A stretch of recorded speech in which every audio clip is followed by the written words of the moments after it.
Mesdames et messieurs, bonsoir. Ravi de vous retrouver ce soir à l'occasion d'une nouvelle rencontre avec un artiste.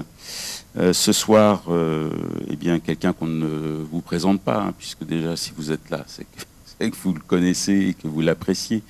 Il s'agit de Laurent Valère, voilà, qui a accepté très aimablement de participer à cette rencontre qui va se passer comme d'habitude sur le mode de la discussion, des questions, des réponses, et les réponses accompagnées d'images que Laurent a préparées en amont pour illustrer son propos. Voilà.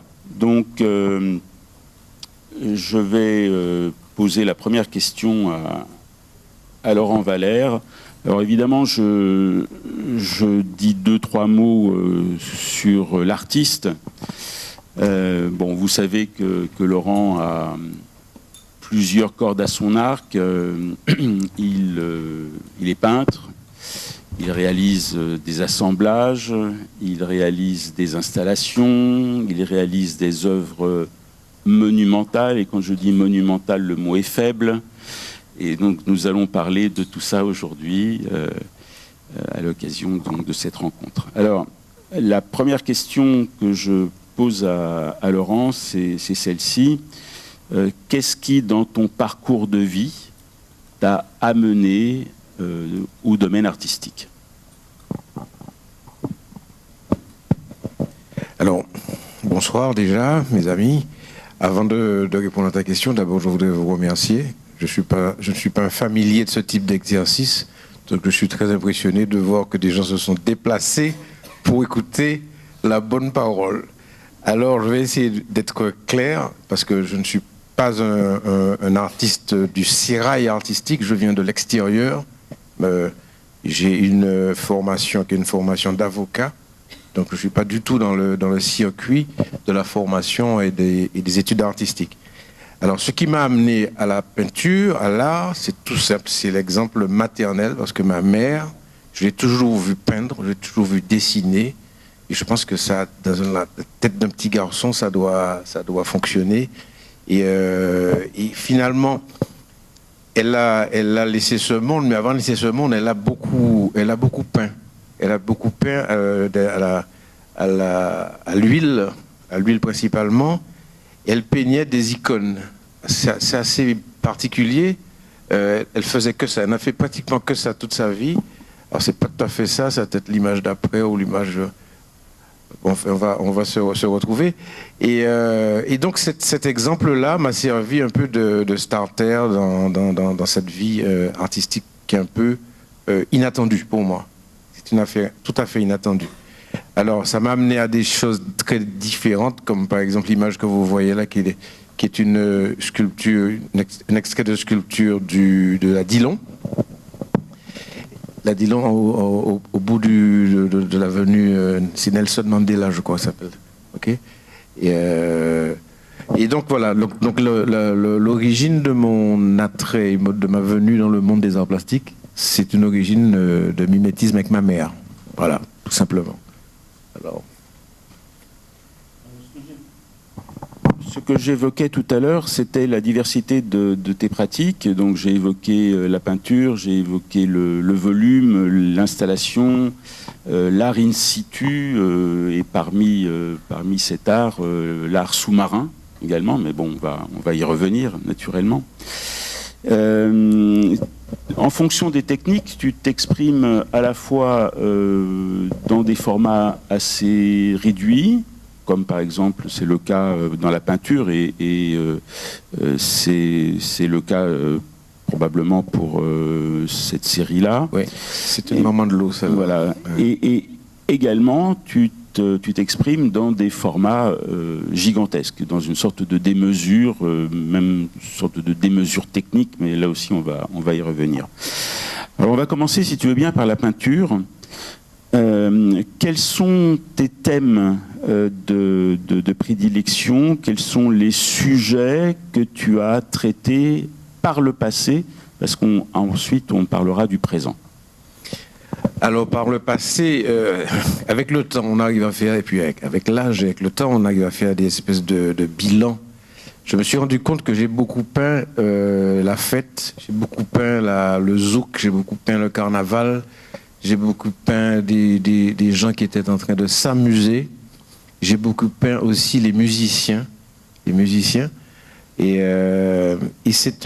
avec le temps, je me suis rendu compte que, en fait, il y avait une certaine légèreté dans mon approche de l'art plastique, que le truc pour moi, j'étais un artiste de la légèreté.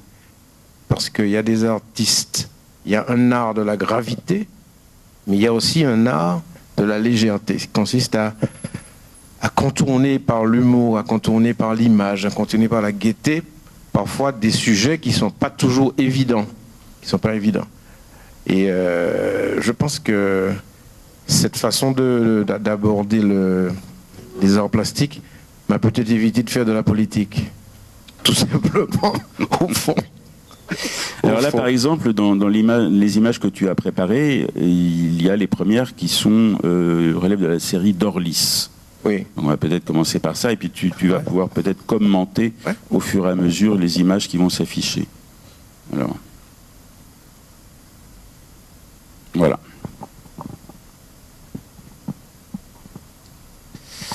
Eh bien... c'est le coup du Dorlis, ça. Voilà. Le Dorlis. Alors, la question du Dorlis, c'est une question. Moi, j'habite le Diamant. Vous savez qu'il y a deux mondes à la Martinique. Il y a Fort-de-France, il y a le reste de la Martinique. Et moi, j'habite dans le reste de la Martinique, où les croyances, et notamment les croyances relatives au Dorlis, sont pratiquement intactes.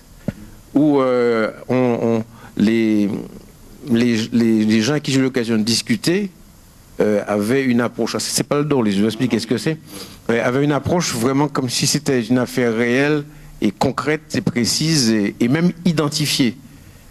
Et il n'en fallait pas plus pour créer une forme d'inspiration.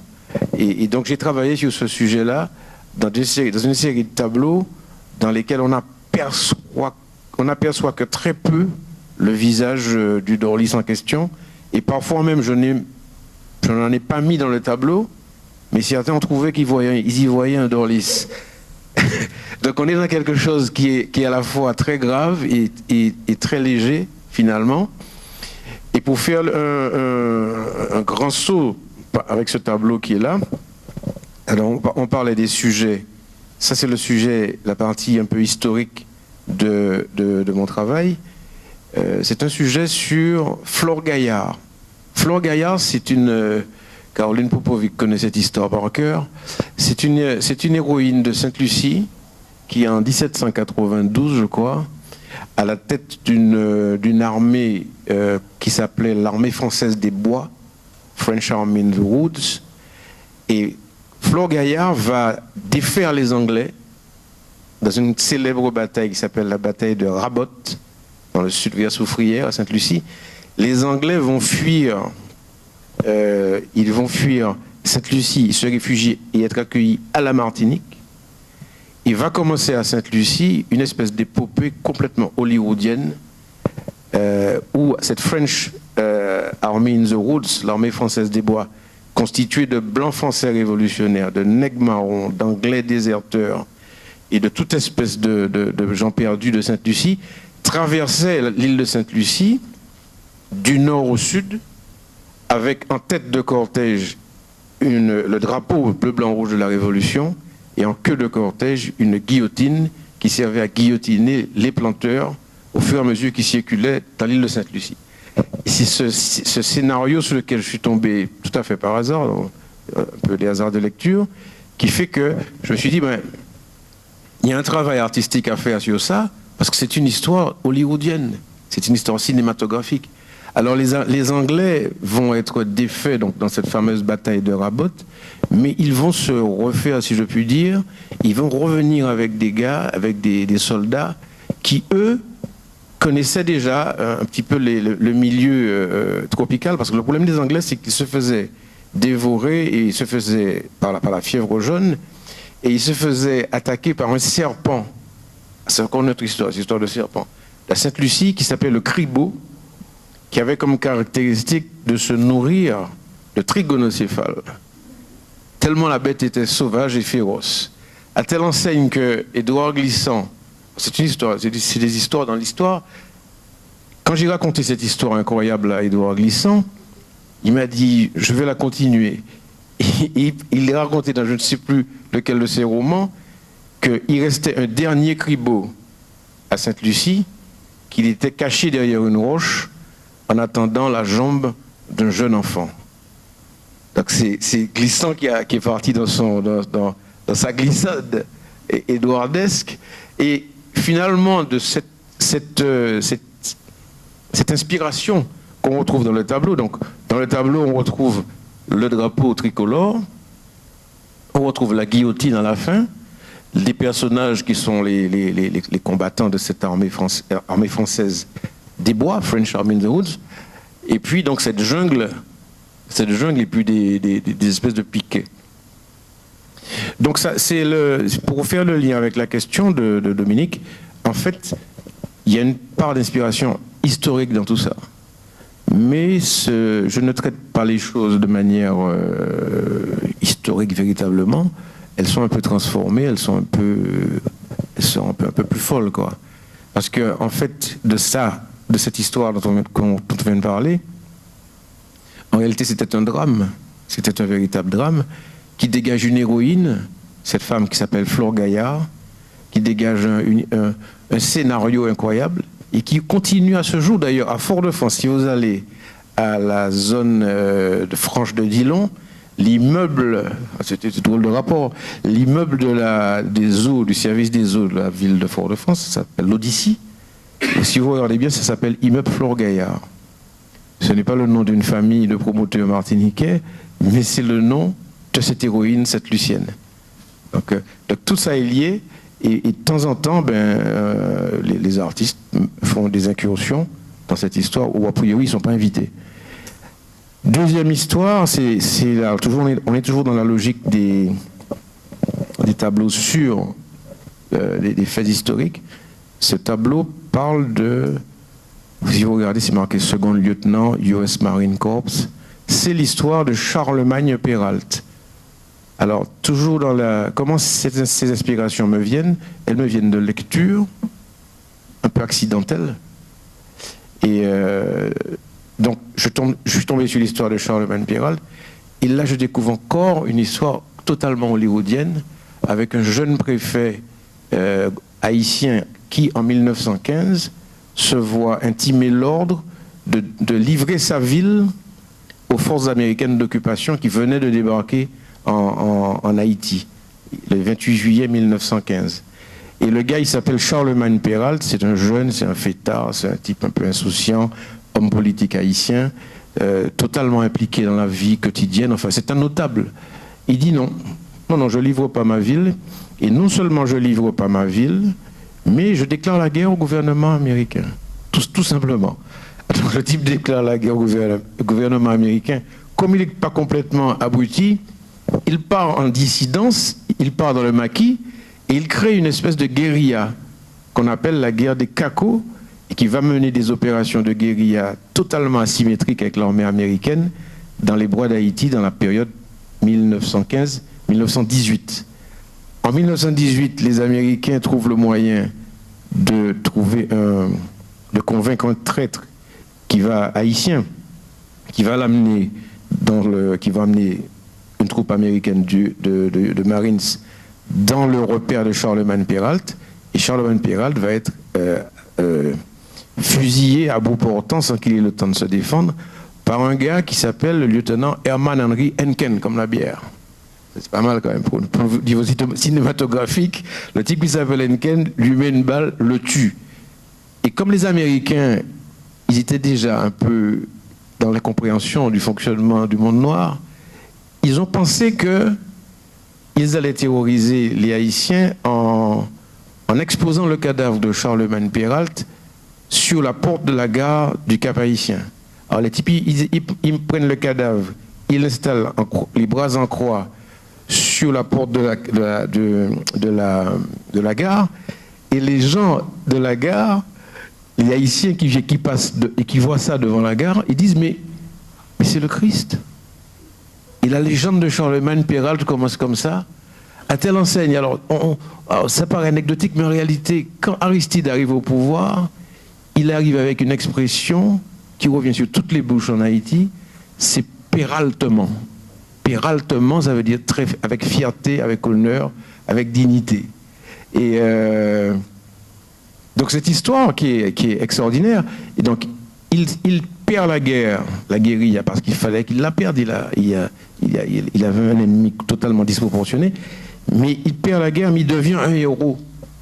Et tout le monde, parce qu'en plus, à un moment donné, on disait qu'on le voyait à plusieurs endroits différents, un peu comme Marny à un moment donné ici, mais c'est pas la même histoire. Et Péralte rentre dans l'histoire. Les Américains vont rester en Haïti jusqu'en 1935, mais il va rester dans la mentalité haïtienne le mythe extraordinaire de Charlemagne Péralte, qui est un personnage, je dirais, de film, c'est l'équivalent d'un Jean Moulin ou d'un Géronimo ou de Robin des Bois. Donc, ma démarche a été dans cette dynamique-là, d'aller rechercher des éléments historiques un peu inédits. Et je suis allé sur le site de l'US Marines, où chaque militaire décédé a un dossier à son nom. Je suis tombé sur le dossier du second lieutenant Herman Henry Henken, et j'ai découvert l'autre vision, la vision américaine, où il dit qu'il s'est débarrassé de X bandits, et par son courage, sa perspicacité, etc., il suffirait de remplacer le bandit par terroriste, et on aurait des langages tout à fait contemporains. Donc, Charlemagne Péralte, j'ai travaillé donc sur lui parce que j'ai considéré aussi de façon un peu militante que c'était un héros de la Caraïbe qui méritait d'être reconnu et célébré. Et c'est le 31, c'est le 30, la nuit du 1er novembre qu'il est décédé. S'il y a une date, ce serait ça. Alors, ça, c'est sur Flore Gaillard. Alors, comme Flore Gaillard, la femme dont nous parlions tout à l'heure, qui était la chef de l'armée française des Bois à Sainte-Lucie, il n'y a pas d'image de Flore Gaillard. Il n'y a pas, ça n'existe pas. Alors, je l'ai longtemps représenté par des lambis, des contes de lambis. Et ça, c'est la traduction avec les requins, les poissons, et puis les conques de lambis sur les piquets.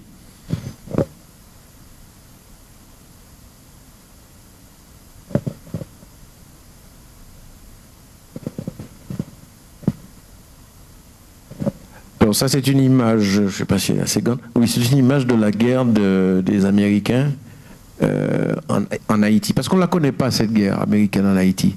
Personne n'en parle jamais. Et qu'est-ce qui se passe? En fait, les Américains profitent du fait que les Européens entrent dans la Première Guerre mondiale pour supplanter la France en Haïti. Donc ils ont trouvé un prétexte, c'est qu'il y avait eu dans les rues, il y avait eu des émeutes, ils avaient décapité le président, ils l'avaient un peu découpé en morceaux. Ces choses qui sont, je ne dirais pas que ce sont des choses qui arrivent, mais c'est pas plus là qu'avant. Mais ils avaient déjà des bateaux prépositionnés.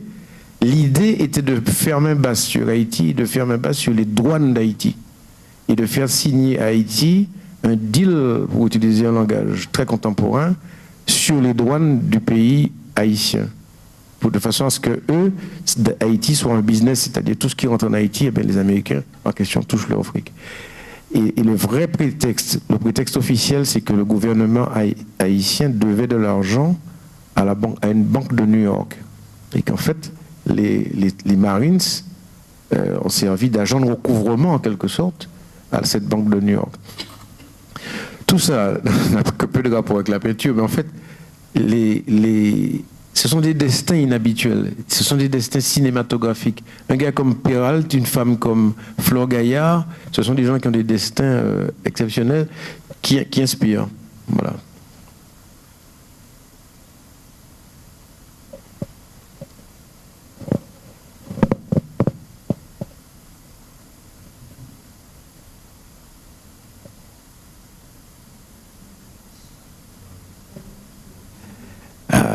Vous voyez comme vous commencez à vous poser des questions.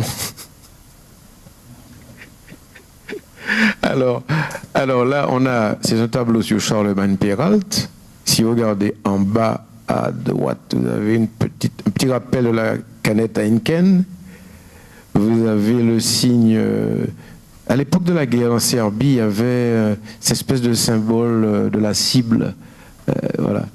Il y a bien sûr un Christ. Et puis, ce visage que je reprends dans plusieurs tableaux, qui est celui supposé de Charlemagne Perrault. Parce qu'il n'y a pas beaucoup de choses sur lui. Il y a plus que pour Flore Gaillard, mais il n'y a pas grand-chose sur Charlemagne Perrault. Et c'était un lettré qui avait fait ses études chez les frères salésiens à Port-au-Prince. Voilà.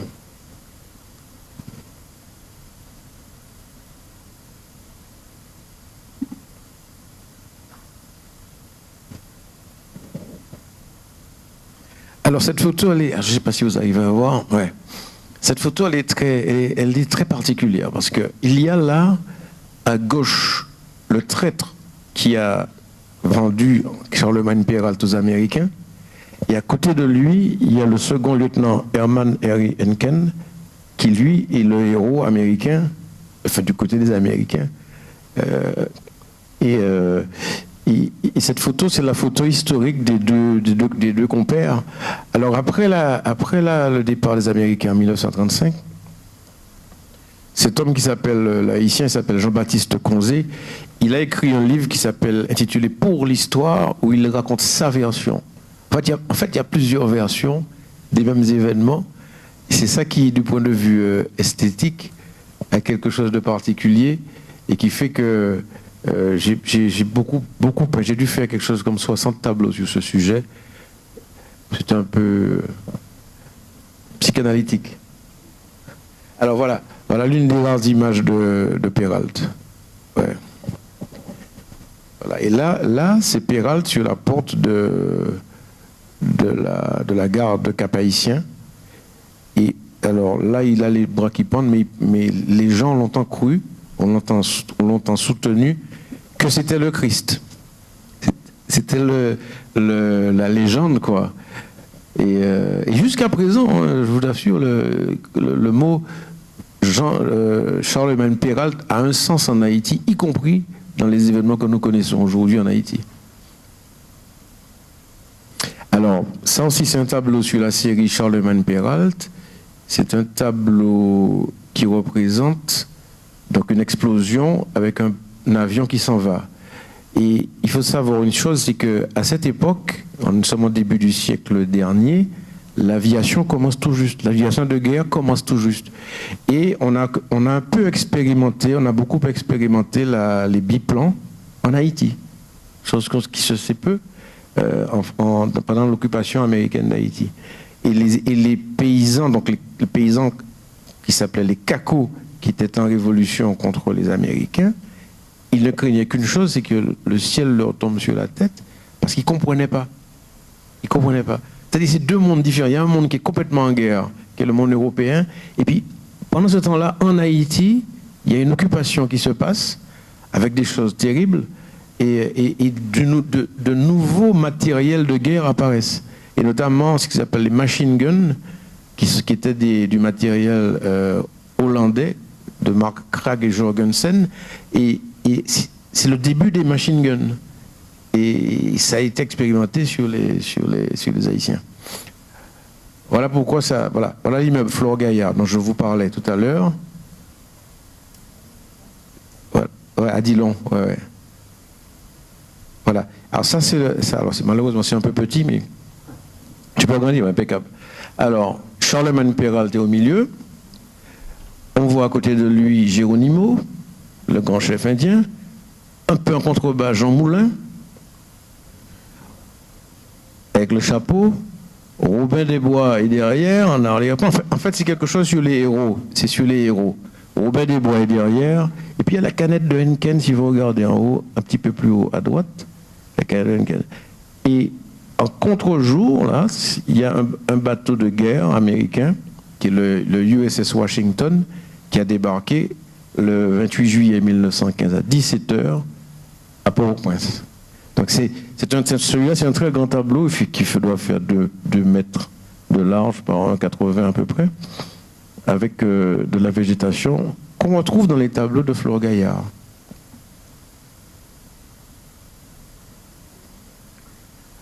Voilà. Alors c'est le moment où l'artiste fait un peu de confusion mentale. Et, il se prend pour Charlemagne Perrault, il se met en scène comme Charlemagne Perrault et il va se coucher. Avec la cadette Duncan, tu vois, à côté. Voilà. Alors ici, c'est Rabot, le quartier Rabot à Sainte-Lucie, là où il y a eu la bataille, la fameuse bataille. Et alors, ce qui est intéressant dans cette démarche artistique, enfin ce qui est intéressant, oui, on peut dire ça comme ça, c'est que je fais un travail d'enquête et je vais sur le site. Pour Perrault, je suis allé en Haïti, j'ai rencontré des gens, et j'ai demandé d'ailleurs à un vieux révolutionnaire haïtien qui est le Charlemagne Perrault contemporain.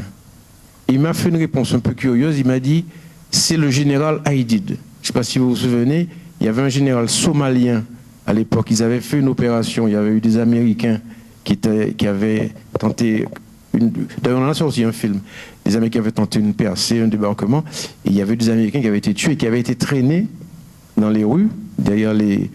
On se souvient de ça, il y a peut-être 20 ans, peut-être. Et le général à l'époque s'appelait général Haïdid. Et pour ce vieux révolutionnaire haïtien qui avait connu les geôles de Duvalier, le révolutionnaire équivalent Charlemagne Perrault aujourd'hui, c'était le général Haïdid. Donc tout est mêlé finalement, tout recommence, tout est entremêlé.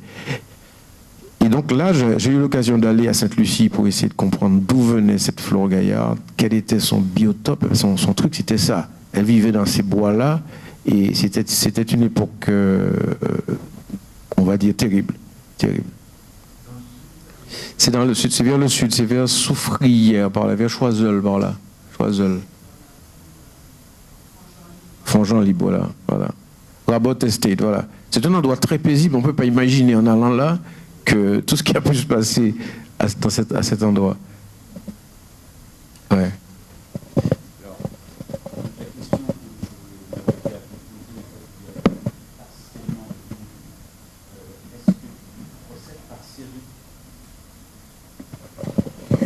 Yes, je procède toujours par série, c'est vrai. Parce qu'en fait, quand on n'est pas... en fait, dans mon cas, je ne suis pas un professionnel à temps plein des arts plastiques, donc je dois utiliser le temps de manière la plus optimale possible. Et donc ça part par série, c'est vrai, c'est par série. Là, par exemple, c'est une série sur les avocats, sur la justice à la Martinique, où on voit des avocats comme on les voit à la télé, ils regardent la lumière. Et ce tableau est intitulé La Gloire. C'est un tableau qui date de 2025, cette année. Donc c'est un tableau sur la condition et sur le rôle de l'avocat dans notre société.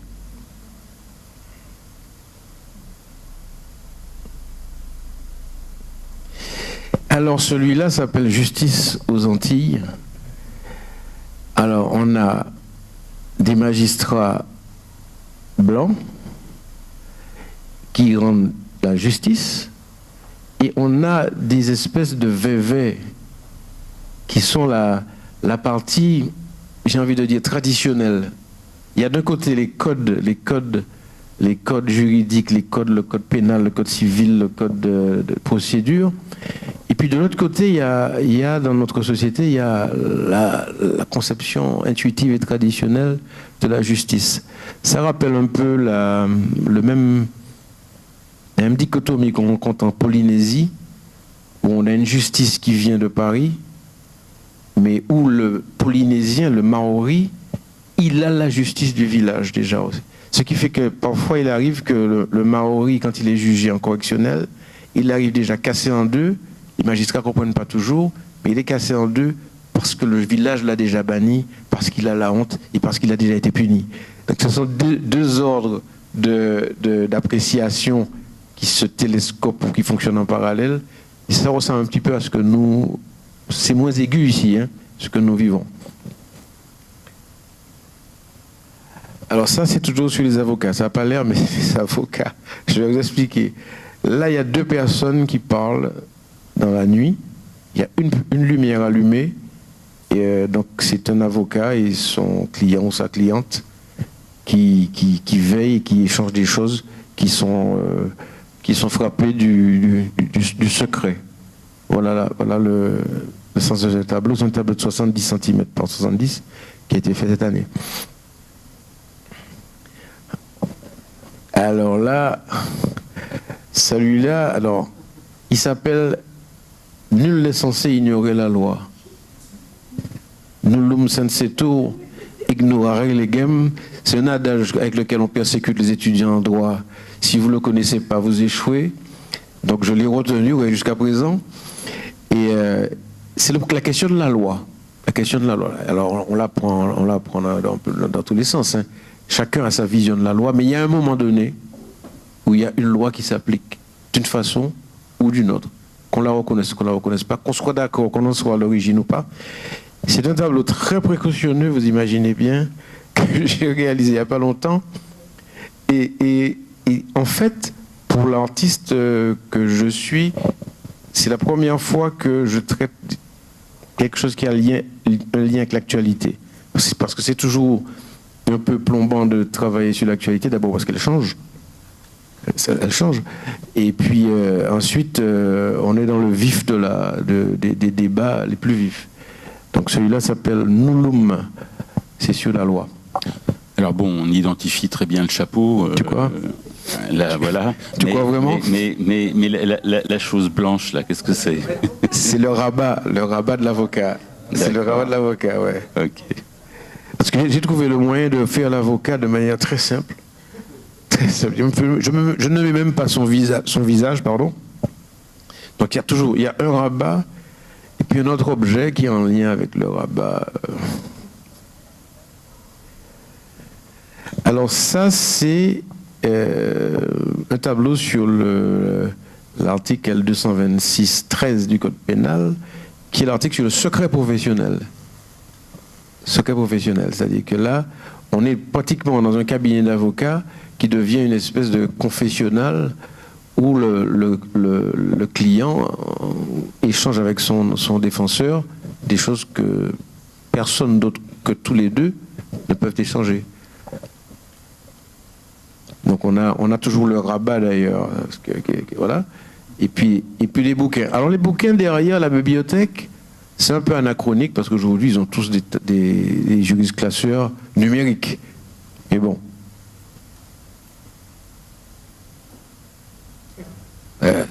Et ouais, ils sont trois. Ils sont trois. Et je crois que celui-là s'appelle Brochette d'avocat. Brochette d'avocat. Voilà. Alors ça, on a un rabat qui semble avoir pris un coup de ciseau. C'est sur le constat. Ce tableau s'appelle défense de rupture parce qu'il y a une technique en matière judiciaire que les avocats appliquent parfois, surtout en matière politique. C'est la défense de rupture où on commence par dire au tribunal je ne vous reconnais pas compétent, donc je ne vous parle pas, je ne vais pas plaider devant vous. Et nous, on vous tourne le dos et si on peut, on part. C'est un peu ça, la défense de rupture. On méconnaît le juge. On ne reconnaît pas le juge. C'est à double tranchant. Ça peut être très efficace, comme ça peut être catastrophique pour le client. De toute façon, c'est le client qui va en tôle, c'est pas l'avocat. Mais défense de rupture, c'est ça qui est symbolisé dans ce tableau. Alors, celui-là s'appelle la confiance. On est toujours dans le huis clos du cabinet d'avocat. On a un chapeau rouge, on se demande pourquoi. Et puis, la robe d'avocat qui est accrochée à cette bibliothèque.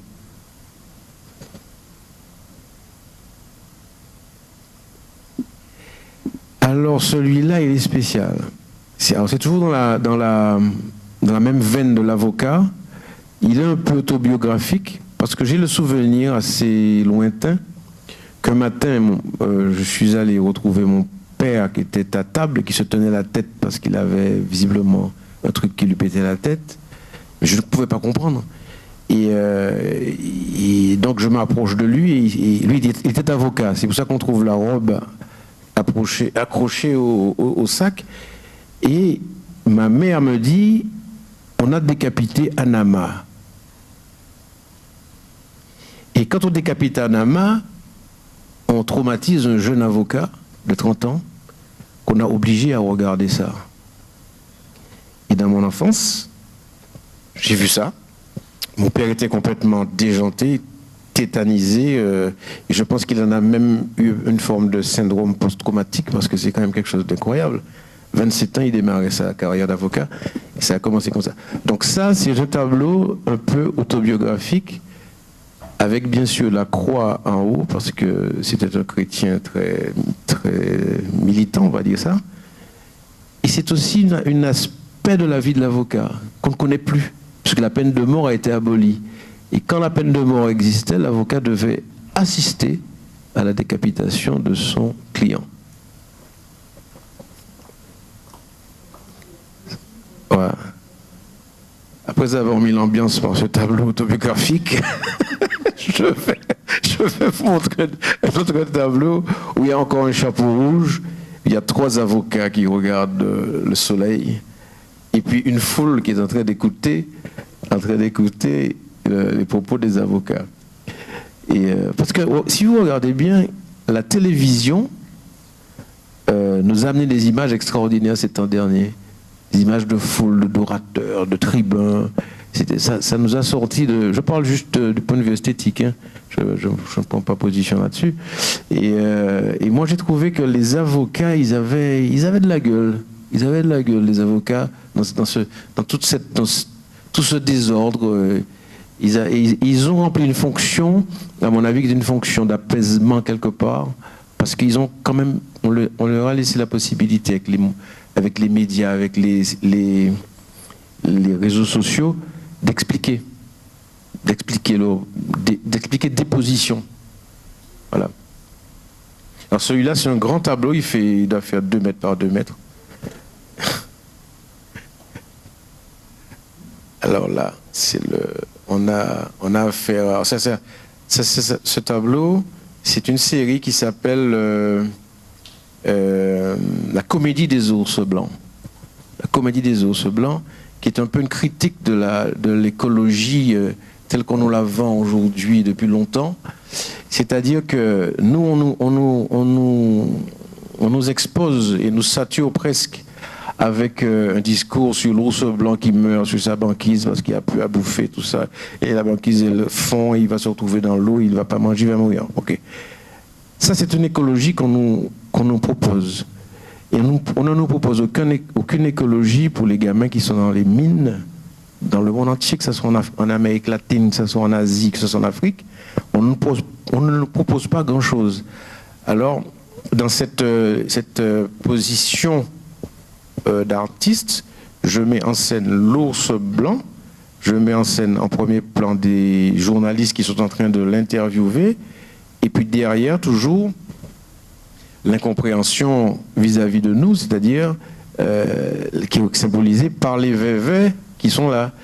Parce qu'on dit par exemple aux Haïtiens, vous êtes des sauvages parce que vous coupez votre forêt, vous dépoilez votre pays, bref, c'est un truc terrible. Sous-entendu, vous êtes un peu des sauvages, quoi. Et à côté, à Saint-Domingue, regardez comme ils sont bien, ils ont la nature, ils ont des forêts, ils ont des fleuves. Mais quand on dit ça aux Haïtiens, c'est bien, c'est une position écologique qui est tout à fait légitime, mais avec quoi il va manger? Il faut qu'on règle le problème du manger du Haïtien. Donc on est dans cette espèce de discours incomplet qu'on nous sert comme la Bible de l'écologie, la morale et tout ça, mais en fait, les solutions de fond ne sont pas abordées. C'est un petit peu la petite pique dérisoire de l'artiste plasticien sur une problématique. Même chose, alors là c'est l'ours et les vévés. Le problème alors tout ça c'est de la technique avec de la résine. Voilà. Alors là ça c'est autre chose. Ça c'est une série, puisqu'on parle de peinture en série, hein, une série sur la résistance de notre société au monde narco qui est en train d'arriver. Parce qu'on parle de la vie chère, je crois que le problème de ce pays, avant la vie chère, c'est le monde narco qui est à nos portes, silencieusement, pratiquement de manière quasi invisible, et qui va nous toucher progressivement. On a déjà eu l'occasion d'en parler. Et ça, c'est un sujet, c'est un vrai sujet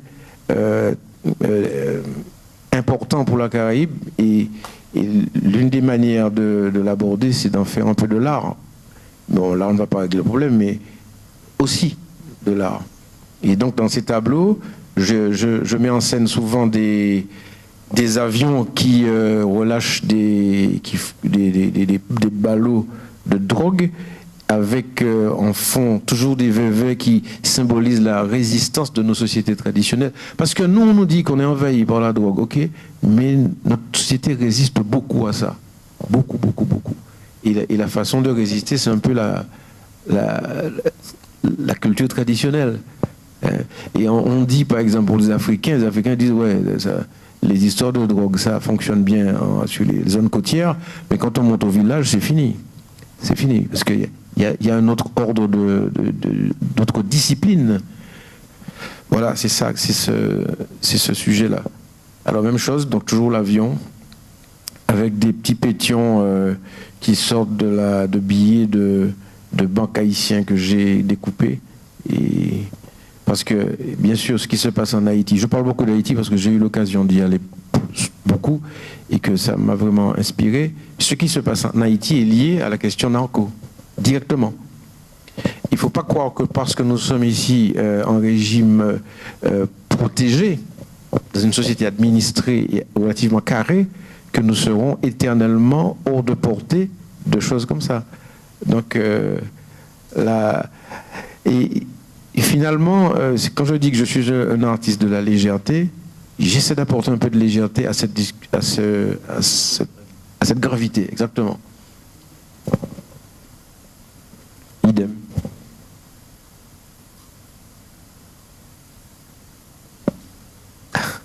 Alors là, c'est ça, c'est un tableau sur la raisonnement. On a tous vu ça à la télé, hein, donc ce genre d'image. Alors il y a un peu de mauvaise conscience, un peu du point de vue artistique. On se dit c'est un sujet grave. C'est un sujet grave. Pourquoi l'esthétiser? Ben oui, il faut en parler. C'est une façon d'en parler. C'est une façon d'aborder. Ça c'est une maison. C'est un tableau en deux temps. Ça c'est une maison de narco avec un avion qui survole. Et si vous regardez sur les ailes, il y a marqué DEA. En haut, là, c'est pour la Drug Enforcement Administration, c'est le truc américain qui surveille les narcos. Toujours dans la même série, donc. Alors devant, c'est de la végétation, c'est un peu stylisé. Là, on a un porte-container qui s'en va et d'autres avions qui continuent leur route. Et bon, c'est un angle de vision de la chose. Alors celui-là aussi, c'est la même chose. On a un bateau bleu qui est français, un pavillon français, qui fait la chasse aux narcos. Et on a en bas une petite maison, une toiture rouge avec un drapeau américain. Parce que ce sont souvent des opérations en tandem qui se passent. Et puis on a posé sur la mer jaune, pourquoi ne le serait-elle pas, on a des ballots de drogue. Celui-là, c'est encore aussi un arraisonnement avec une quantité de canons pointés sur les trafiquants, avec des poissons, un univers un peu de nuit. Tout ça aussi toujours noyé dans la résine. Idem. Même chose, toujours voilà. On revient aux ours, je ne les ai pas lâchés. Et il y a devant eux, en premier plan, il y a un vévet. Voilà, l'ours qui se cache le visage. Ça, c'est des tableaux toujours sur la question narco, avec l'avion qui survole la jungle. Alors, j'ai consulté l'IA. J'ai dit, IA, est-ce que tu peux me dire si c'est une bonne idée de faire des tableaux sur la question narco? Léa m'a dit, mais bien sûr, il faut y aller, mon gars.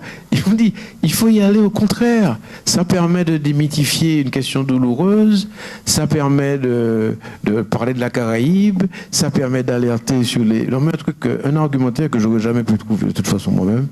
Et vraiment, si je devais faire une plaidoirie sur cette série, grâce à l'IA, il y avait des arguments.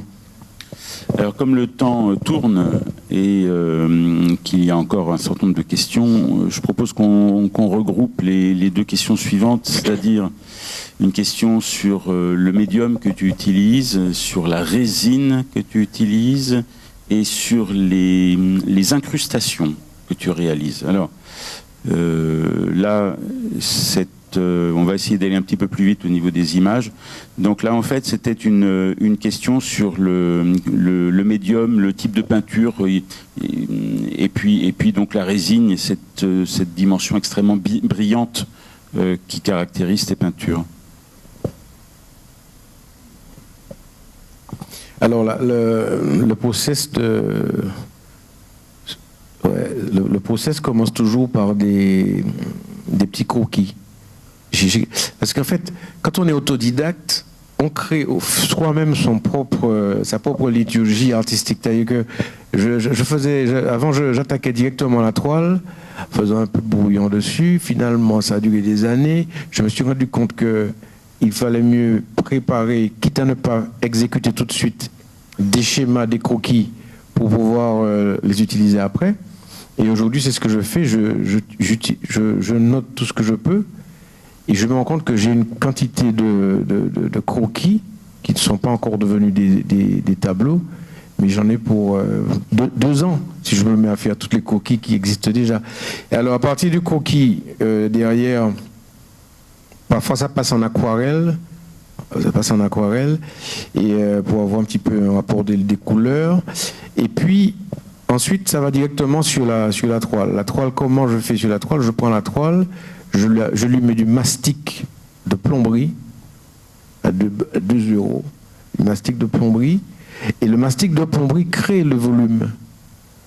À partir du moment où le mastic a séché, à ce moment-là, je commence à peindre dessus, et j'ai déjà, en peignant, des volumes qui apparaissent. Quand c'est terminé, la partie peinture est finie, je racle, si besoin est, un peu le mastic pour faire apparaître des irrégularités plus ou moins voulues. Et puis après ça, ces temps derniers, depuis quelques années, c'est de la résine. C'est de la résine. Mais je dois vous dire que ça n'a pas été facile parce que la résine, c'est quelque chose de très, comment on dit en créole, susceptible. C'est-à-dire que c'est 2 pour 1. C'est celle que j'utilise. Hein. Si jamais la proportion n'est pas respectée, le tableau est perdu. C'est un matériau binaire. Si les proportions ne sont pas respectées, le tableau est perdu. Donc, j'ai perdu beaucoup de tableaux comme ça, à vrai dire. Mais aujourd'hui, j'utilise ça systématiquement. Alors là, on est sur des accumulations de petits objets sous verre, sous plexi. Donc des incrustations d'objets. Voilà. C'était une exposition à la Fondation Clément il y a bien longtemps. Oui, il y a très longtemps, en 2012. Ouais. Ouais. Voilà. Ouais. Avec les petites voitures. Voilà, là, on voit très bien la boîte en plexiglas avec toutes ces incrustations.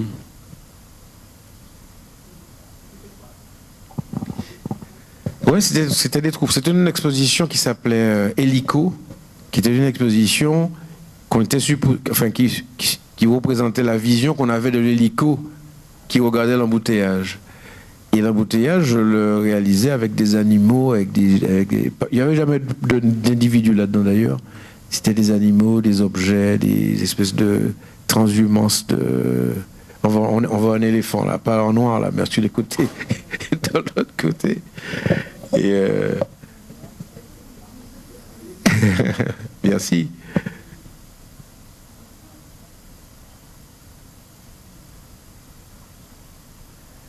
Alors ça c'est un truc Alors, il fallait regarder la suivante, peut-être. Oui, alors, ce sont des installations éphémères dans le marigot du diamant. Alors, ça ne dure pas longtemps, ça dure 3-4 jours, 5 jours, une semaine, ça dépend. S'il y a un mauvais temps, par exemple, celle-là, elle est restée 24 heures, parce que le soir, il y a eu mauvais temps, disparu à jamais. Ceux-là, disparus à jamais, mais pas pour les mêmes raisons. Ceux-là, on les a volés. Chacun pèse 200 kilos. Mais il y a des types qui ont quand même réussi à voler. C'est en béton. Ouais. C'est un truc qui était dans une ancienne construction. Et je voulais vous montrer le tout premier. Alors voilà, ça, ça fait partie de mes dernières installations dans le marigot du diamant. Ça s'appelle les éléphants bleus, l'arrivée des éléphants bleus. Et l'idée, c'est de poser sur ce marigot qui a une eau très sombre, des choses très colorées et très joyeuses et très gaies. Ce qui fait que ça s'adresse à un public qui est le marcheur, le jogger, l'homme qui déambule ou la femme qui déambule. Et la photo d'avant, la première photo que tu as indiquée tout à l'heure, pourquoi j'ai un peu... voilà. Cette photo, alors, la photo précédente, c'est l'installation. L'installation est posée dans le marigot. C'est généralement posé sur une espèce de morceau de planche en polystyrène. C'est ancré avec une roche assez lourde. Et c'est posé bien au milieu du marigot pour que les gens n'y aient pas accès. Comme le marigot a une eau vraiment noire et très dégueulasse, les gens ne vont pas dans cette eau-là. Et quand le mauvais temps arrive, le mauvais temps détruit automatiquement l'œuvre. Sauf qu'il y a des gens qui retrouvent les éléments. Et ça, c'est des éléments que j'ai trouvés chez quelqu'un, 2 ou 3 mois après. Ils m'ont dit, Laurent, est-ce que c'est pas à toi ça par hasard? Je lui ai dit, ouais, ça c'est à moi. Et des gens donc ils ont récupéré l'œuvre, ils ont fait leur petite installation à eux, chez eux. Donc ça a fait en fait une double installation dans le temps. C'est pour ça que j'ai réagi quand tu as montré cette photo. On va descendre.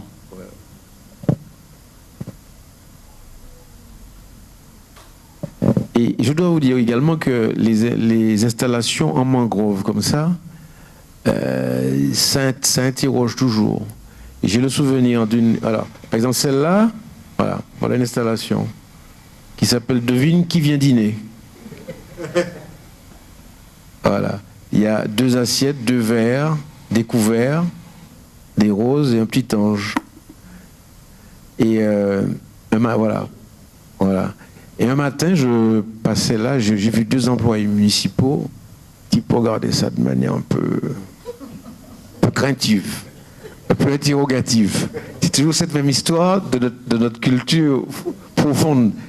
Le premier dit à l'autre, on pas savoir pour qui ça, monsieur, mettez ça là. Et l'autre lui dit, mais ils savent, qui mouni mettez ça là. Donc, il y avait une espèce de truc. Alors, la rumeur qui courait, parce qu'il y a toujours des histoires comme ça, la rumeur qui courait, c'est que c'était un quimbois. Automatique. Voilà. Alors, voilà les lions. Les lions.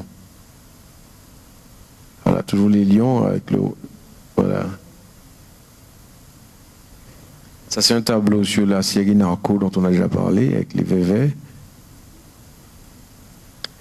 Ça, c'est une installation, ça c'est ancien, avec des cyclistes. Parce que le truc de ces installations-là, c'est d'aller prendre la photo. Ça dure pas longtemps, pour immortaliser un peu une situation incongrue.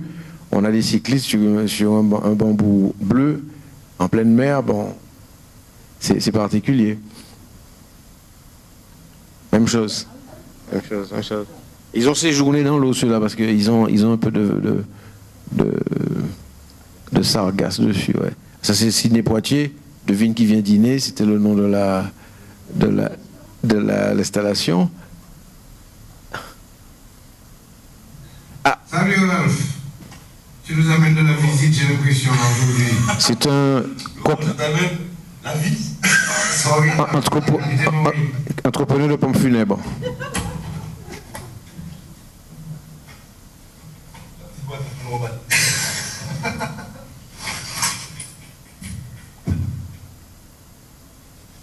Une question pour Ralph. Ralph, il n'y a pas mon personne maintenant. C'est un samedi matin, on m'a amené un cercueil à décorer.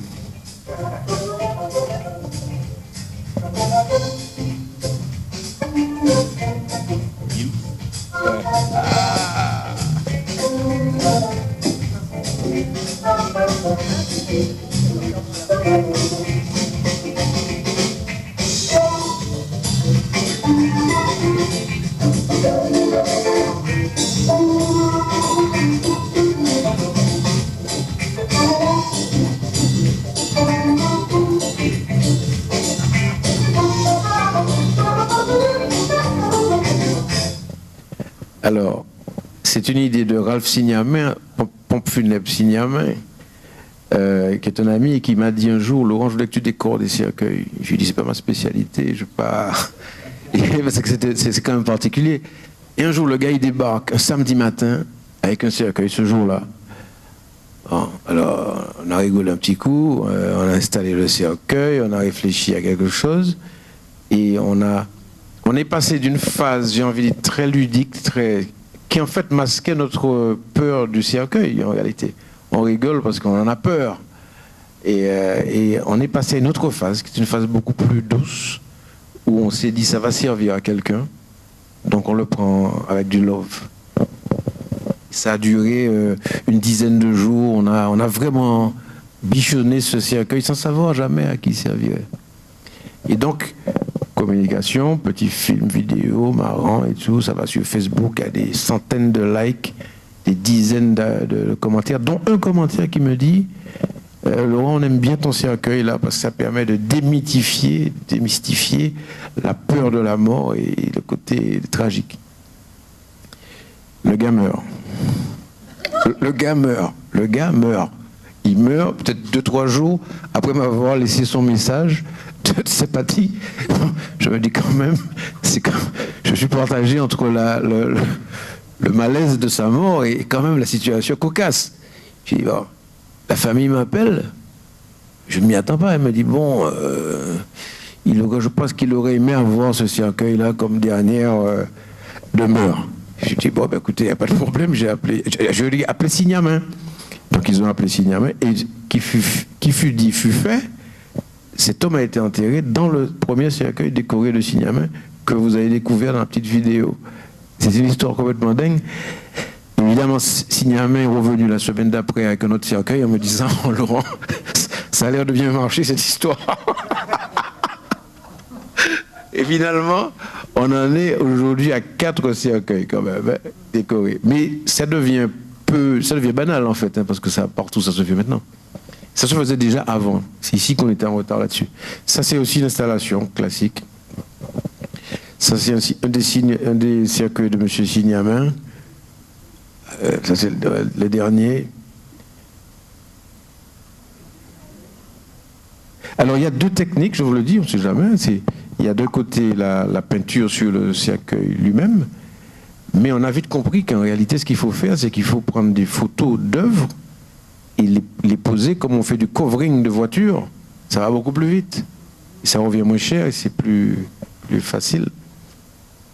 Bon, je ne veux pas vous donner de mauvaises idées, hein, bon. Mais c'est ça la technique. Bien, alors on va passer au deuxième moment de cet entretien et on va aborder maintenant les œuvres monumentales. Alors, on va déjà commencer par celle-ci, qui est le Cap 110.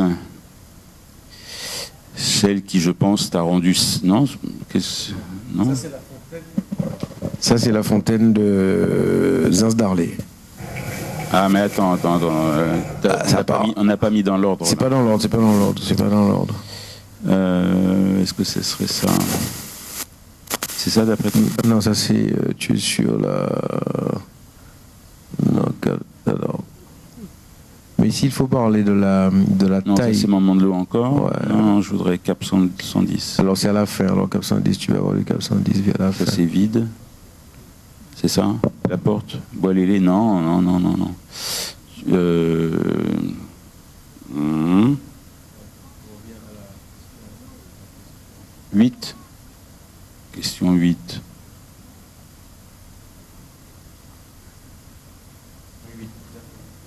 Bon, alors. Les plongeurs.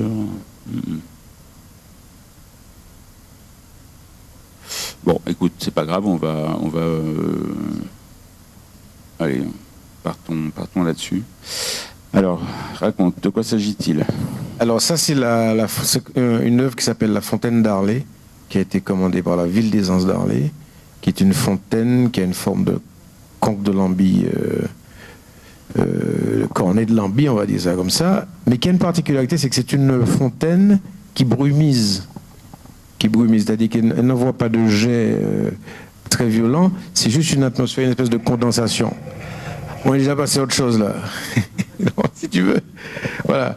Et donc elle est toujours aux Anses d'Arlay et elle ne brumise plus parce que le gars qui habite en face, elle n'est pas content parce que ça mouille sa voiture. Donc ça fait 10 ans.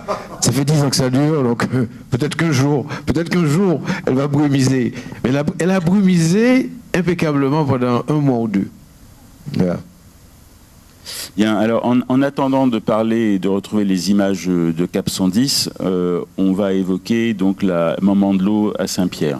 D'accord? Ouais. Donc là, on a une œuvre qui date de 2004, si je ne m'abuse. La première, c'est 2004 et la deuxième, vraisemblablement, qui vient là, celle-là, c'est 2015.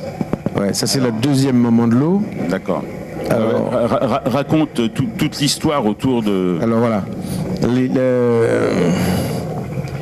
L'histoire de Moment de l'eau commence par ce qu'on appelle le mystère de l'homme marin du diamant. L'homme marin du diamant, c'est qu'au XVIIIe siècle, on raconte que un bateau qui était avec des rameurs qui passaient devant le rocher, alors il y avait des rameurs, et il y avait un chef de nage qui fait face aux rameurs, donc qui tourne le dos au sillage. Et dans le dos du chef de nage est apparue une créature masculine, qui poussait des cris rauques et qui plongeait et sortait de l'eau comme ça. Et c'est devenu la légende ou le récit historique de l'homme marin du diamant. Alors, ça date de 98, cette découverte. Et donc, je me mets à chercher où il serait possible de poser une sculpture sous-marine. Et c'est comme ça que j'en arrive à considérer que la pointe Borgnesse serait l'endroit idéal. C'est un cantonnement, c'est un endroit qui est protégé. Et donc je vais voir le maire du marin qui est Rodolphe Désiré, qui me dit « Ouais, super, vas-y, machin, impeccable. » Donc je vais voir les services techniques « Oui, vas-y. » Je vais voir les marins pêcheurs qui me disent « Bon, détends-toi un peu, on va voir. » Et au bout d'une instruction, je reçois un avis, non pas défavorable des marins pêcheurs, mais très défavorable des marins pêcheurs. Alors je ne comprends pas. Je vais chez monsieur, le gars des Anses d'Arlay, là, monsieur et madame Adémar du comité des pêches, et il m'explique une chose qui est finalement relativement logique. Il me dit, on ne peut pas te laisser faire du tourisme là où on nous empêche de gagner notre vie. Alors, la réponse c'est oui, mais en même temps, c'est un cantonnement qui te permettrait de gagner encore mieux ta vie. Bon, on n'en était pas là. Et bon, donc, les gars, et pour se débarrasser de moi, ils m'ont dit, allez dans le nord, là, le nord. On sait tous que dans le nord, là, les fonds sont comme ça. C'était une façon d'arrêter ma sollicitation. Et donc, je vais dans le nord. Je trouve un emplacement avec les marins pêcheurs du coin à qui je sympathise. Et c'est comme ça que je laisse le projet de l'homme marin, je rentre dans quelque chose de nouveau qui est la Moment de l'eau, qui est plus cohérent par rapport à le concept de divinité protectrice de la baie, exorcisant un peu la montagne pelée. Et ça part comme ça, et c'est pas plus simple, parce qu'en fait, le jour, 10 jours avant la mise à l'eau, je suis allé voir le président des marins pêcheurs de Saint-Pierre. Je lui ai dit, Monsieur le Président, je suis venu vous inviter parce qu'on va mettre à l'eau, moment de l'eau, qui est une sculpture monumentale. Je fais mon petit laïus, machin. J'ai préparé ça dans ma tête. Il me dit, maintenant, vous ne pouvez pas mettre rien de l'eau ici. Hein? On a fini puis ça. Je lui dis, mais quoi? Il me dit, mais nous finissons puis ça. Je lui dis, voilà, là, ou quand sorti Fort France, ou quand fini mettre un bain de l'eau à Saint-Pierre. Je lui dis, mais j'ai l'accord du comité des pêches, monsieur Adéma. Il me dit, pas ni Adéma à Saint-Pierre, c'est nous. J'avais déjà commandé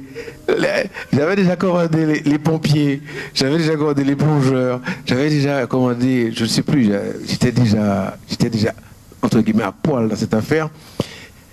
Ça a pris 6 mois de plus. 6 mois de plus. J'ai même eu l'occasion de faire le Papa Noël à l'arbre de Noël des marins pêcheurs de Saint-Pierre pour bien me faire voir, pour être sympa, pour être cool, pour qu'ils voient que je suis un gentil garçon. Et ça a marché parce qu'à la fin, les marins pêcheurs de Saint-Pierre ont été mes plus fidèles, mes plus ardents supporters. Et c'est tant mieux ainsi. Parce que je suis arrivé avec un rythme, toujours la même histoire. Ils sont dans un rythme un peu traditionnel. Moi, j'arrive avec mon truc, il faut y aller, il faut que ça arrive, machin, un planning, machin, un rétro-planning. Non. Faut pas qu'à mettre rien de l'eau Saint-Pierre, là, comme ça. Détends-toi et reviens. En juin, plouf, on met à l'eau. Ça se passe très bien. On met à l'eau et à partir de là, cette sculpture commence à vivre sa vie. Et alors, quand elle est posée, elle est d'abord posée par une procédure un peu lourde, avec une grue et un remorqueur. Et c'est la première sculpture. Et en 2015, on va en poser une deuxième. Alors ça, c'est la première. On va en poser. Alors celle-là pèse, la tête doit faire quelque chose comme 18 tonnes. Et la queue doit faire au moins 6 ou 7 tonnes. En béton. C'est du béton armé, réalisé à Saint-Pierre dans un chantier qui s'appelle le chantier Ferrati, et qui a été transporté. Voilà ton cap 110, qui a été transporté de Saint-Pierre, du chantier naval de Saint-Pierre au site d'immersion.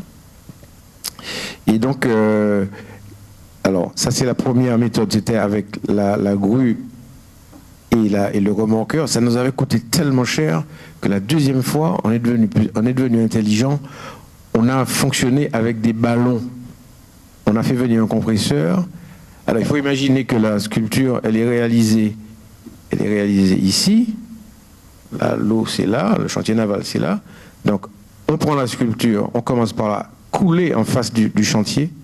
Et quand elle est coulée à 6-7 mètres, au-dessus, on vient avec des ballons, avec de l'oxygène, qu'on remplit avec de l'air comprimé.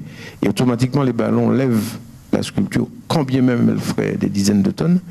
Et on l'amène gentiment à 1 kilomètre et demi sur son lieu d'installation. Alors la différence avec la grue, c'est que la grue permet ce que j'appelle le repentir, c'est-à-dire on s'est mal positionné, donc on relève et puis on repositionne. Avec l'air, c'est pas possible. C'est déposé, c'est fini, une fois. Donc on a fonctionné comme ça. 2015. Et la suite des opérations, c'est que le projet, donc, c'est de faire d'autres sculptures de sorte à créer un parc, une zone un sentier sous-marin.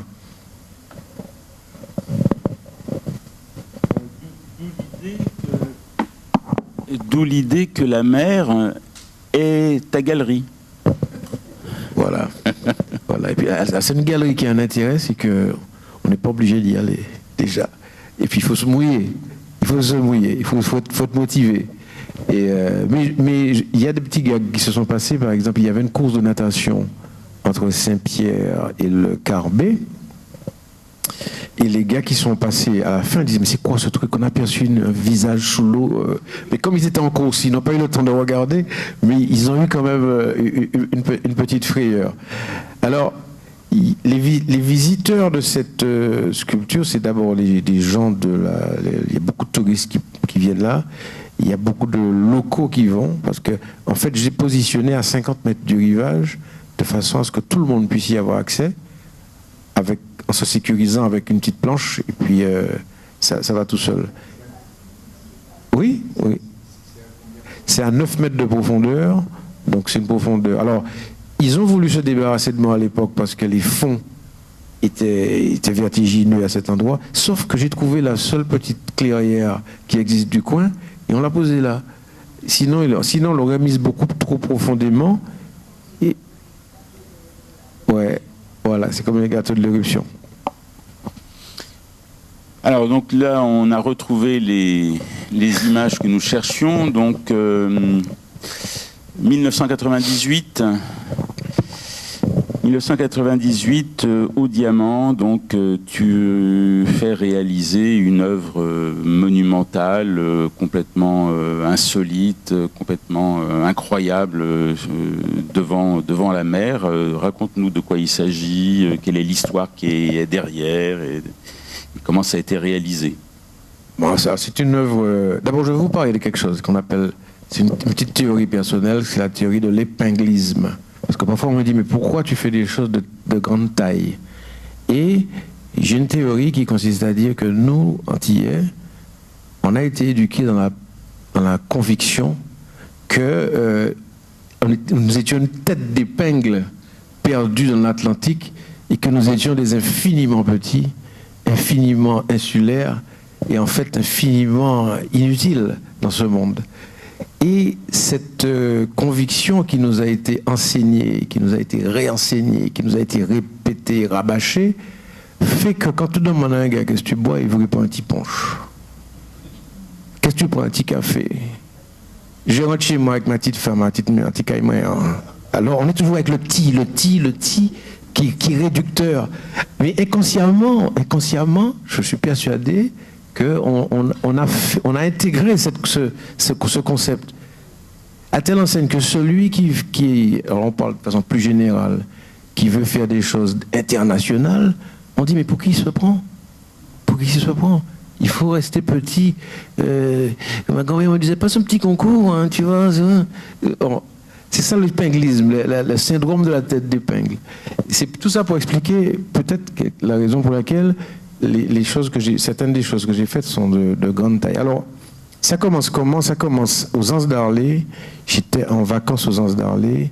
Ça commence une après-midi avec un sandwich à la main, une petite bière et le livre d'Armand Nicolas, Histoire de la Martinique. Et je tombe sur un passage totalement délirant, complètement, où il parle d'ultime naufrage de bateau négrier de l'histoire de la Martinique qui s'appelait l'Amélie, et que on ne sait pas où sont passés les papiers, que le père, je ne sais plus quel père, le père David avait récupéré des éléments, etc. etc. Et moi, je trouve l'histoire extraordinaire.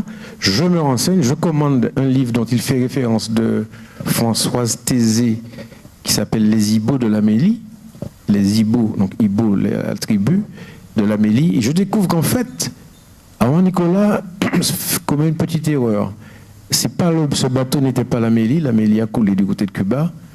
Et on ne sait pas. Et dans le livre de Madame Thésée, qui a fait un livre sur le sujet, on se rend compte que c'est un peu un mystère. On sait pour combien de temps encore, on ne sait pas. Je pense que les générations qui viennent vont élucider ça. Entre l'IA et Internet, on va finir par savoir. Et donc, moi je vois je tombe sur cette histoire comme un chien de garde en arrêt. Je me dis, mais c'est quand même extraordinaire. Puis quelque chose me trotte en tête, je valide l'histoire. Je vais voir le maire, Serge Lancher. Je ne connais pas le maire, je ne sais pas qui c'est, par intermédiaire d'un copain. J'arrive avec une petite maquette comme ça, mais un truc qui ressemble à rien du tout. Il regarde ça, il me dit, mais qu'est-ce que ça veut dire? Alors je lui explique. Je lui explique l'histoire. Mais Larcher est un historien.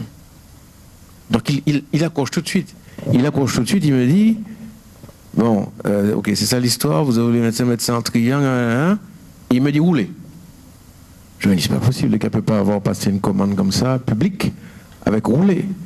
Mais moi, je me dis, roulez, on roule.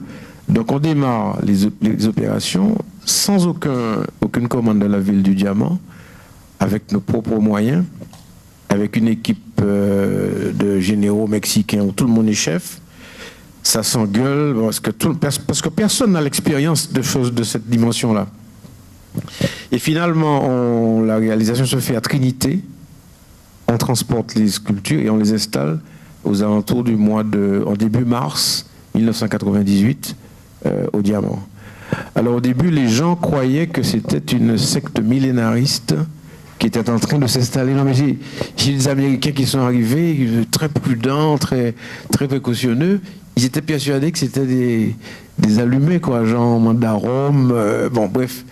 Et donc, on a installé ça avec une certaine avance assez confortable, ce qui a permis de réaliser l'inauguration le 22 mai 1998.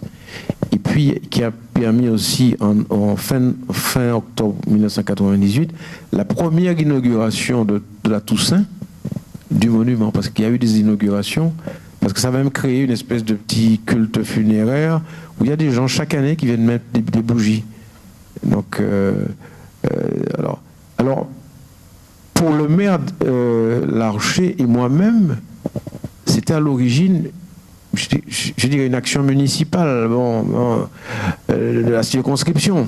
Sauf que ça va échapper complètement à Larcher, ne parlons pas pour moi, et à la commune du Diamant, et ça va devenir, parce que c'est un peu le hasard qui fait que au moment du 22 mai 1998, 150e anniversaire de l'abolition de l'esclavage, il n'y a pas grand-chose.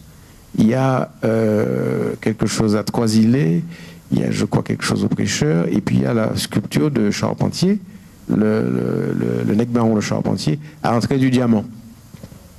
Et donc, on s'est retrouvé avec toute la presse nationale française et même un peu internationale qui était venue voir ce qui se passait dans ce pays pour le 150e anniversaire de l'abolition de l'esclavage. Et on a bénéficié de ce boost, si je peux ainsi dire, qui est un peu providentiel.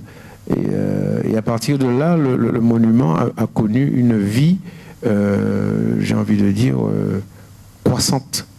Même aujourd'hui, on a plus de retours que l'année d'avant et que l'année d'avant. Voilà. Et cette œuvre s'est même retrouvée dans des livres scolaires. Absolument, ouais. Hein, moi, je me souviens de mes enfants qui, dans leur livre scolaire, avaient cette œuvre-là. Ouais. Et tu sais, il y a eu des légendes. Alors, les pêcheurs de l'Anscafard ont fait, peu de temps après l'installation du monument, une pêche miraculeuse. C'est-à-dire qu'on ne savait pas où mettre le poisson. Il y avait du poisson, qu'ils vendaient à 60 francs le kilo quand même. Qu'ils vendaient à 60 francs le kilo. Mais il y avait du poisson. Et ils disaient que ce sont les ancêtres qui ont amené le poisson à l'Anscafard. Parce que ça touche quelque chose, parce que il y a l'aspect superficiel, on a posé des trucs, machin, tourisme, etc. Et puis il y a l'aspect profond. Les gens se disent, c'est quelque chose qui s'est passé là, il y a une vraie histoire, il y a un vrai scénario. Il y a même des gens qui ont dit il y a une dame qui a porté une plainte quelque temps après, à la gendarmerie, en disant qu'une main l'aurait poursuivie dans sa maison alors qu'elle était seule, mais qu'elle n'affirme pas que c'était les sculptures. On a un pays extraordinaire. Une main l'a poursuivie chez elle, mais elle n'affirme pas que c'était les sculptures. C'est dans le sous-entendu que nous sommes. C'est dans cette subtilité-là. Voilà. Le titre est intéressant, Cap 110. Alors, Cap 110, c'est un titre qui a été trouvé suggéré par Nadia Lacroix, la journaliste l'ex-journaliste de Martinique la Première, parce que c'est une sculpture qui fait face à l'océan Atlantique, au Cap 110, qui est un cap vers l'est, cap donc vers le golfe de Guinée. Et je fais un clin d'œil au passage, c'est que nous sommes en train de travailler sur la version africaine de ce monument, qui, elle, va s'appeler Cap 290, c'est-à-dire qui est censé faire face à Cap 110. Ouais. C'est du béton. Non, c'est plein. Plein. C'est plein. C'est du béton plein. Chaque sculpture fait 4 tonnes et demie. Et fait 2,50 m de haut. Et c'est un béton sablé. Oui, c'est un béton sablé, c'est un béton avec du matériau blanc. Ça s'appelle Gravillon Trinidad, mais aujourd'hui ça vient d'ailleurs. Alors au début, je me suis fait, pas agresser, mais je me suis fait un peu bousculer, on va dire.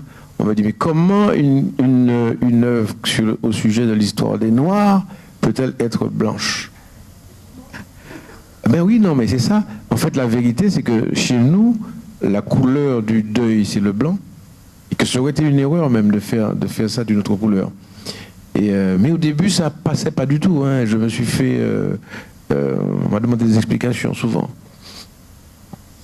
Alors, on a vu la maman de l'eau Saint-Pierre et nous arrivons donc un petit peu plus tard, on est en 2006 et ça c'est la conférence des mamans de l'eau.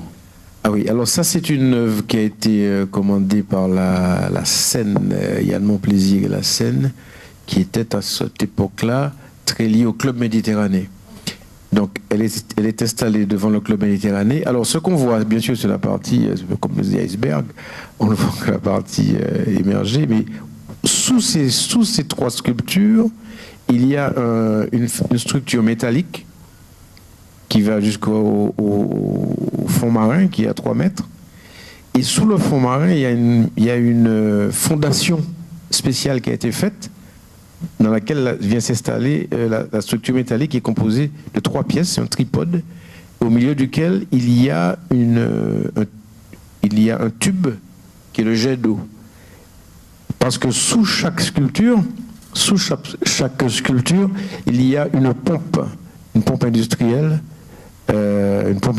qui, elle... Alors, tu peux rester sur ça. Ça, c'est l'épinglisme dont je vous parlais, la tête d'épingle. Et sous chaque sculpture, voilà, juste avant, ouais, voilà, sous chaque sculpture, il y a une pompe, et les 3 pompes se rejoignent et pulsaient de l'eau jusqu'à 50 mètres de hauteur toutes les heures. Une minute par heure. Au milieu, ouais. Et ça a fonctionné, mais pas longtemps, parce que le Club Méditerranée n'a pas entretenu la chose, mais peut-être qu'un jour on remettra en route. Ça s'appelle la conférence des mamans de l'eau. Alors, de façon à conserver un petit peu de temps pour échanger avec le public, on va aborder la dernière réalisation que j'avais prévue de voir avec toi. C'est l'installation qui se trouve à l'entrée de Saint-Pierre, sur la petite place qui est devant le temple. Pourquoi c'est vide ? Je les ai aperçus tout à l'heure. 10. 1. 11. Non, c'est vide. 12. Ouais, c'est ça, Bois-Lélé. La porte ? Non, la porte, c'est Dillon. Oui, donc, lorsque l'on arrive à l'entrée de Saint-Pierre, eh bien, sur la droite, devant ce temple ou cette église, il y a cette installation donc de 5 bois lélés, très très hauts, 3 mètres peut-être même plus, 6 mètres, voilà, je suis en dessous de la réalité. Donc des troncs surmontés d'une structure en métal et qui évoque donc cet objet fort utile pour mélanger le fameux tiponche. Voilà, c'était un appel d'offres, un appel à projet de la région sous la Chimie 1, je crois. Oh non, c'était après ça. Ouais, après ça. Et l'idée, c'est qu'il y a eu 9 artistes qui ont été sélectionnés de plusieurs pays différents. Et alors, ça s'inscrivait dans un cadre politique un peu tendu. Parce que de toute façon, chaque fois, c'est l'artiste qui prend. C'est-à-dire que pour l'opposition de la ville de Saint-Pierre, cette initiative était une mauvaise initiative. Et pour la mairie sortante, elle faisait partie du Grand Saint-Pierre qui était censé apporter quelque chose à l'attractivité du territoire. Et donc c'est dans ces conditions qu'avec d'autres artistes, on installe polémique, dans la polémique absolue, ces sculptures. Et je garde un souvenir, c'est qu'un jour j'étais en train de les installer, j'étais à 6 mètres. Et il y a un gars de Saint-Pierre hein, qui arrête et qui s'arrête, où ça va? Il me fait le signe depuis sa voiture, il me dit, où ça m'a fait bizarre? Je lui dis quoi? Charbon. On dit, je me suis dit, ça va être dur, ça va être dur. Mais en fait, l'idée de ces bois lélés, c'était il y a du bleu, blanc, rouge et du rouge, vert, noir. C'est un mélange des deux couleurs patriotiques, lesquelles symbolisent aussi notre ambiguïté martiniquaise. On est fondamentalement patriote et fondamentalement, pour beaucoup d'entre nous Français, qu'ils l'assument ou qu'ils ne l'assument pas. C'est un débat compliqué, c'est un débat politique, on ne va pas le prendre ici, mais l'idée c'est ça. Donc les bois lélés, pourtant le bois lélé c'est le symbole de la convivialité, de la fraternité, du vivre ensemble en fait. En fait, voilà la chose. Et donc voilà. C'est le bois lélé. Alors, si tu vas plus loin, je vais vous montrer un truc original que j'ai jamais montré. Alors, ce bois lélé bleu que vous voyez là, il a une espèce de trace blanche.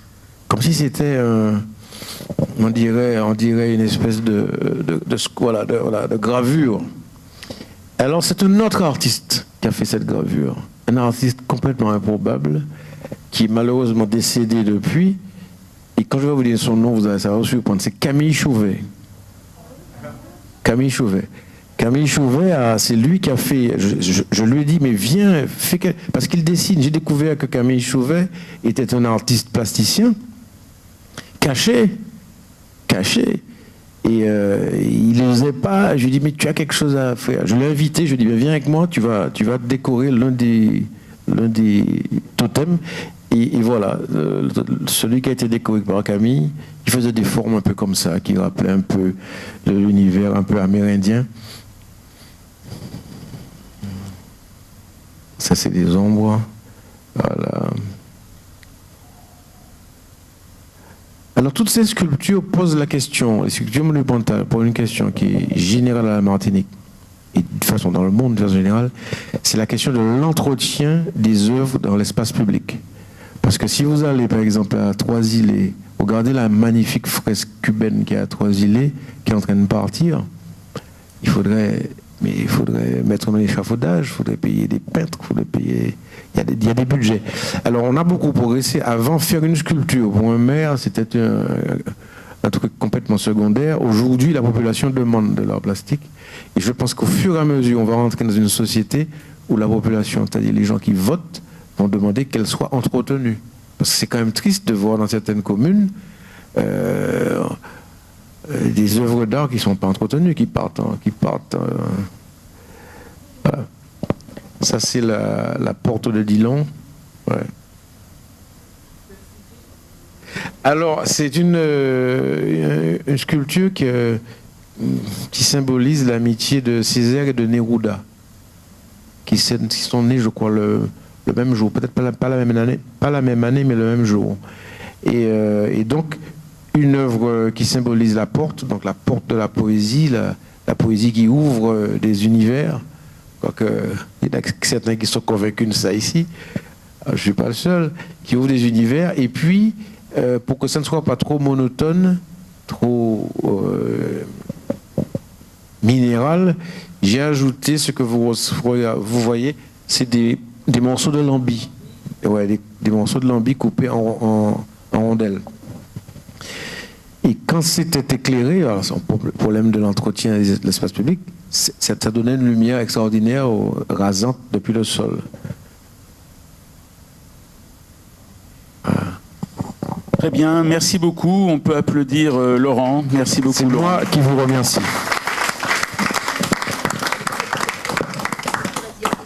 Voilà. Attends, le micro.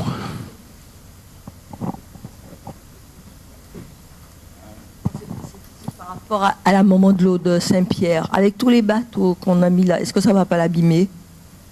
Alors, il y a deux choses. Il y a le plan. Il y a un plan de mouillage maintenant à Saint-Pierre.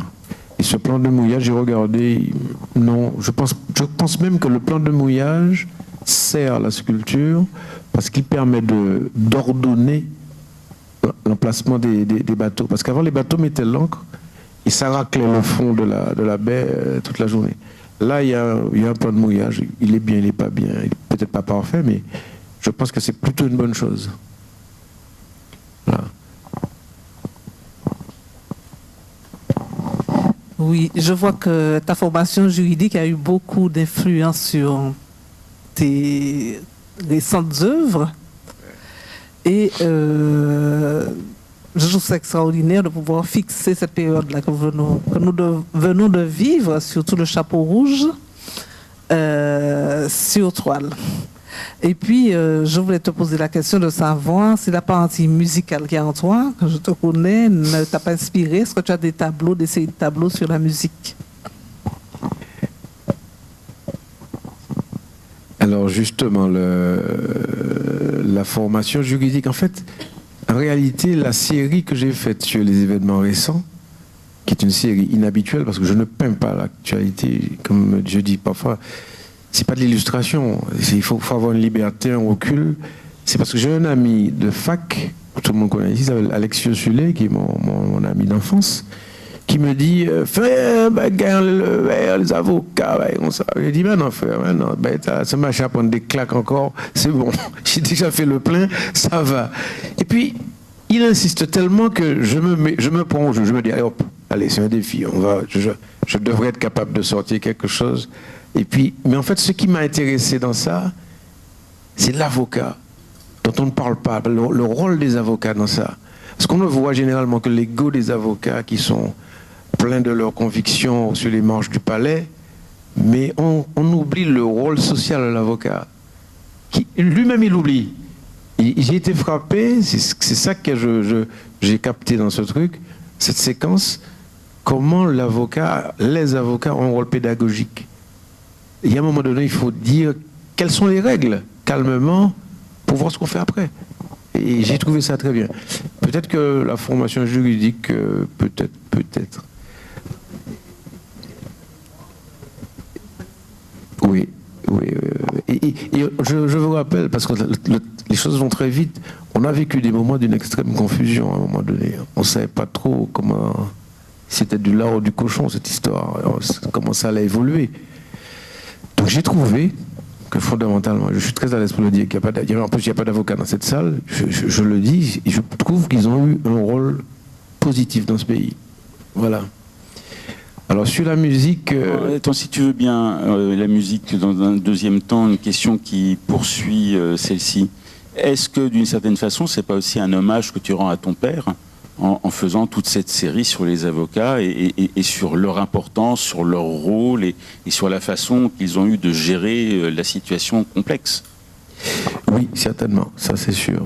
C'est un sujet que j'avais jamais traité. Les sujets personnels, c'est pas trop mon truc. Mais c'est vrai que forcément, il était avocat. Moi, j'ai fait des études de droit. Donc aujourd'hui, je peins. Parce que ce qui se passe aussi, c'est que du point de vue de l'inspiration, moi j'ai 66 ans. On dit d'ailleurs qu'en matière d'art plastique, le plus difficile, c'est les 70 premières années. Après, ça va tout seul. Alors, il me reste 4 ans. Et on accumule, je pense que tu dois vivre ça aussi, Dominique, beaucoup de souvenirs, beaucoup d'expériences, beaucoup de choses qui s'entrecroisent. Et pour le poète, qui doivent constituer l'inspiration. Et j'ai coutume de dire, je dis ça à mes enfants, je ne me suis jamais senti aussi inspiré que maintenant.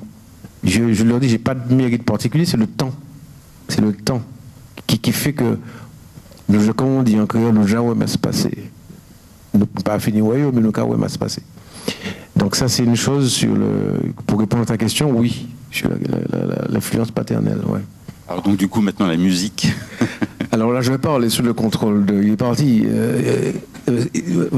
est parti de Jean-Paul Conseil, qui était batteur, qui est dentiste et batteur, qui était là.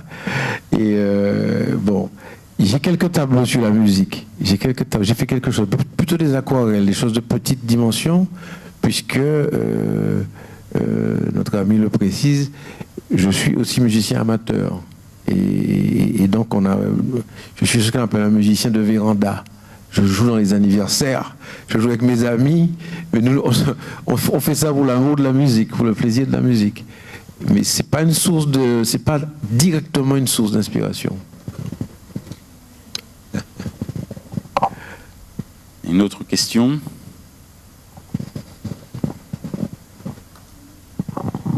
Bonsoir. Est-ce que vous avez des sponsors? Si oui, est-ce que c'est l'État ou quelqu'un d'autre? Alors, monsieur a posé, merci de poser cette question.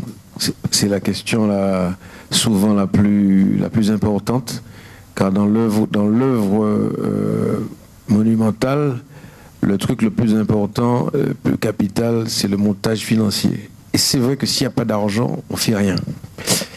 Aujourd'hui, alors à l'époque, j'ai répondu à des appels à projets qui, eux, étaient budgétisés dans des collectivités. Mais ça m'est arrivé également de monter un groupe d'entreprises privées. La première moment de l'eau, c'est des entreprises privées.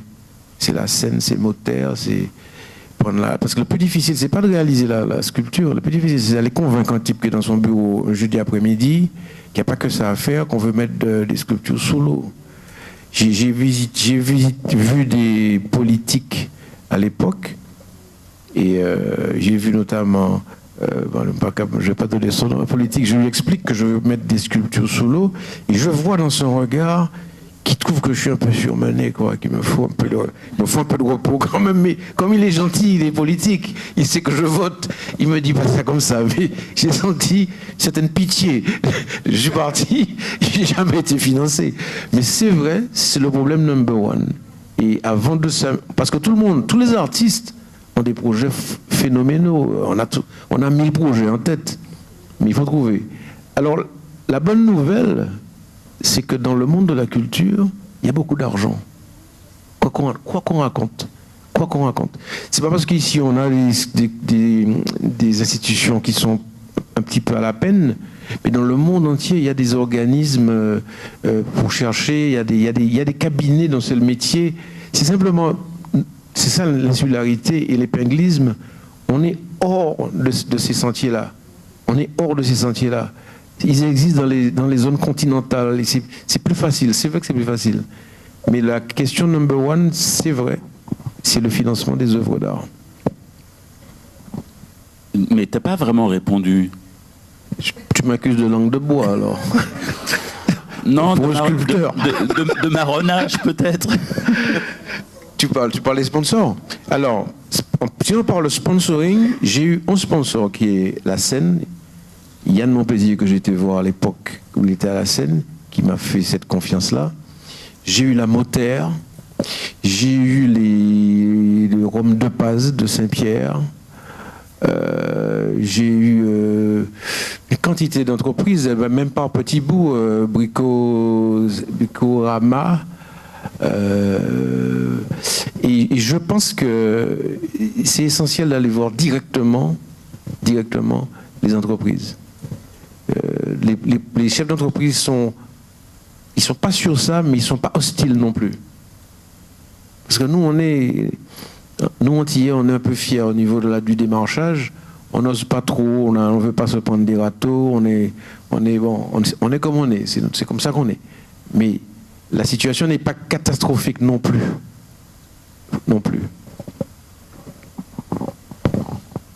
Autre question? Oui.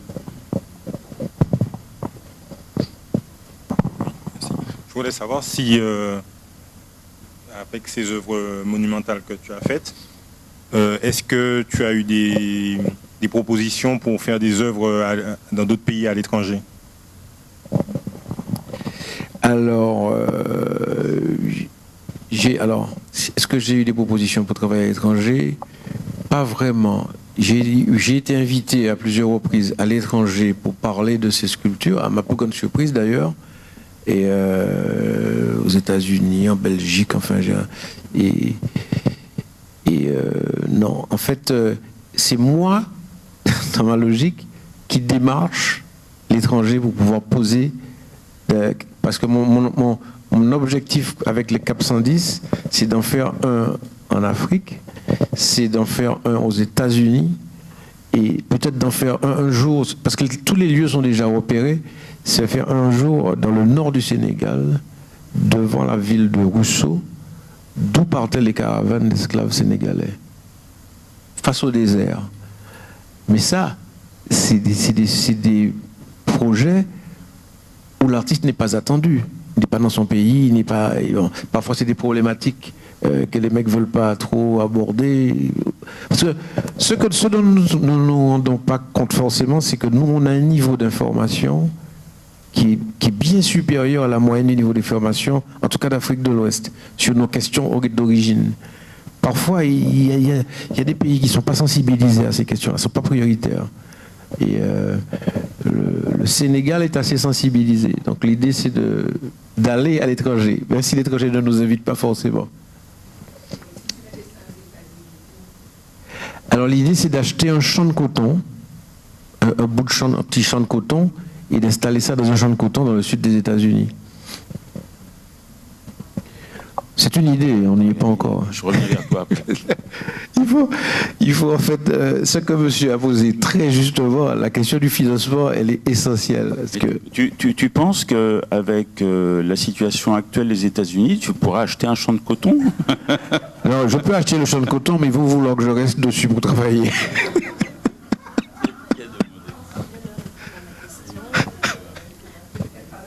C'est peut-être pas le moment. Non, mais j'enverrai. Je t'enverrai, Caroline. Je t'enverrai. Bonsoir. Bonsoir. Quels sont vos projets ou rêves artistiques pour l'avenir? Pour l'avenir, alors... Là, j'ai un projet de créer de nouvelles sculptures à Saint-Pierre.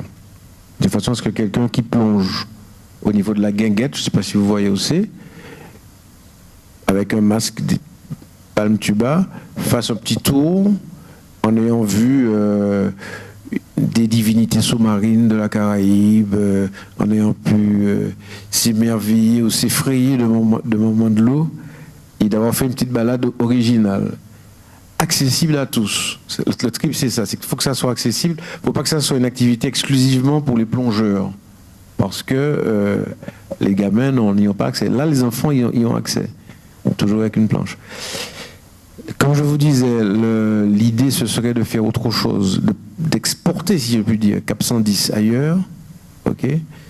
Et puis, il y a des millions de projets, mais ils sont dans la tête, ils sont pas sortables pour l'instant. Mais c'est vrai qu'on fonctionne toujours sur la dynamique de nouveaux projets, et on n'a même pas fini une œuvre qu'on est déjà en train d'imaginer la suivante. C'est ça la drogue. Par rapport justement à l'œuvre du Cap 110, mais la question peut se poser pour les autres œuvres monumentales. Est-ce que la forme de l'œuvre a évolué en fonction des gens que tu as rencontrés? Parce que même si tu as eu l'idée au début, est-ce que, je veux dire, tu as eu clairement la vision très claire dans ta tête de la forme finale? Ou est-ce que, au fur et à mesure des rencontres, notamment du maire ou d'autres personnes, le projet a pris forme en fait?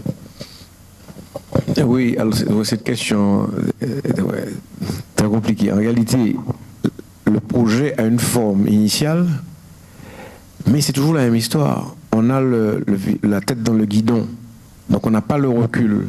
Moi, je travaille beaucoup en équipe, c'est-à-dire que j'ai une proposition, je dis je sens le truc comme ça, je présente, je fais une petite maquette, et enfin on se réunit et on prend une décision. Et en l'occurrence, la forme définitive du Cap 110, parce qu'à l'origine, je les avais fait vraiment un peu courbés, vraiment plus courbés que ça. Elle est l'œuvre, elle est l'idée de Maurice Larouché, qui est un ami, qui m'a dit, Laurent, il ne faut pas les faire trop pencher parce que quand même c'est un peu trop négatif, il faut les redresser. Et la forme actuelle, cette forme actuelle-là n'était pas la forme d'origine. Et je pense que c'était une bonne idée, c'est parce qu'on a confronté un petit peu nos sensibilités qu'on en est arrivé là. Sinon, il serait beaucoup plus voûté. Mais là déjà, ils le sont, je dirais, suffisamment. Oui, ça dit vraiment ce que ça a à dire. C'est exactement ce que m'a dit Maurice Laouché. Ouais. Ils le sont suffisamment. Ouais.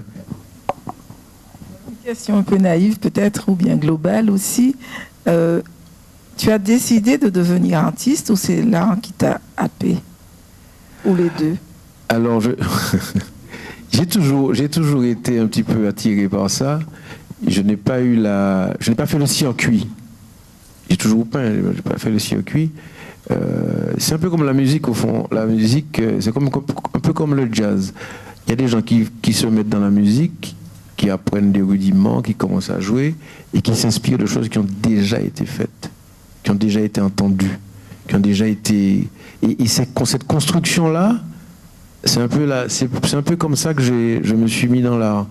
Et j'ai un métier principal qui est l'immobilier et auquel je me suis adonné. Et en fait, je n'ai jamais été totalement, uniquement artiste plasticien au sens professionnel où on l'entend. Mais c'est vrai que c'est quelque chose que j'ai jamais lâché.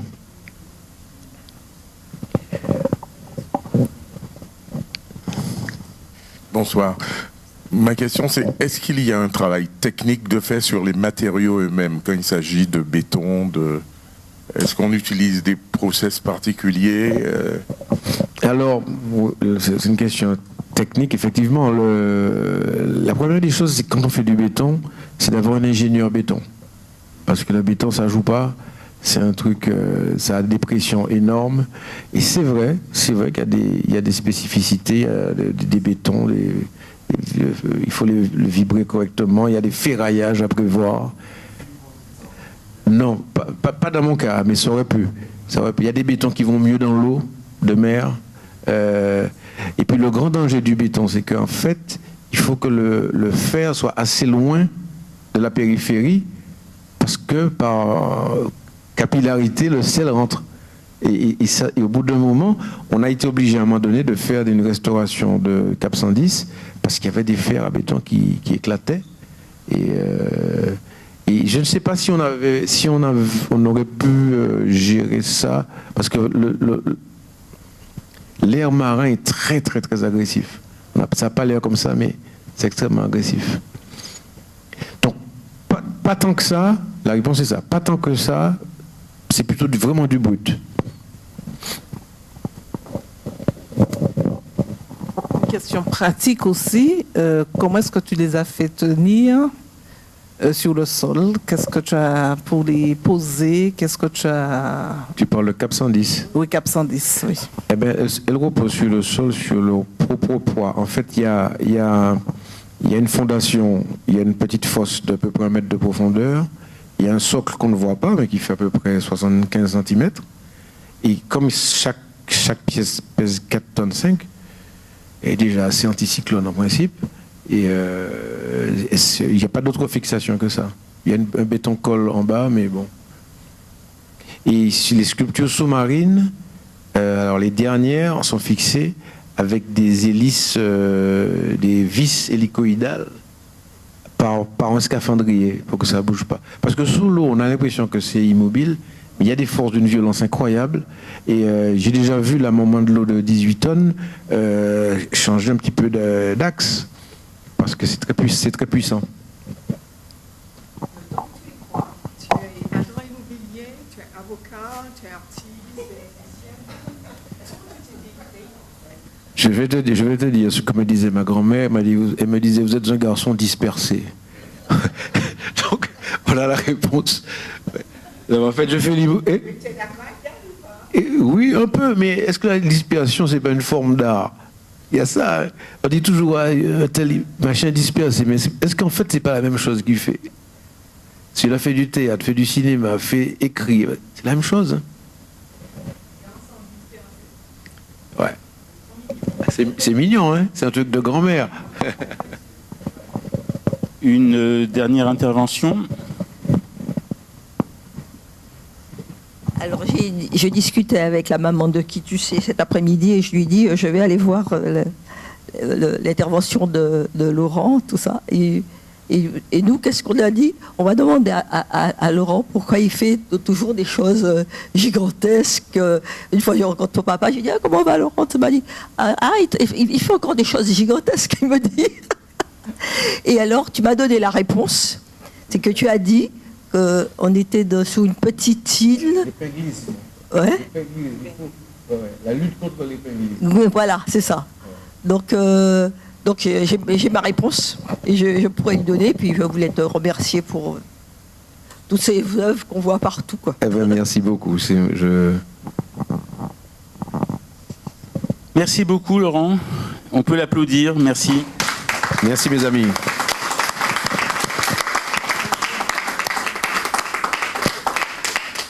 Je peux dire un petit mot? Je voulais juste vous remercier.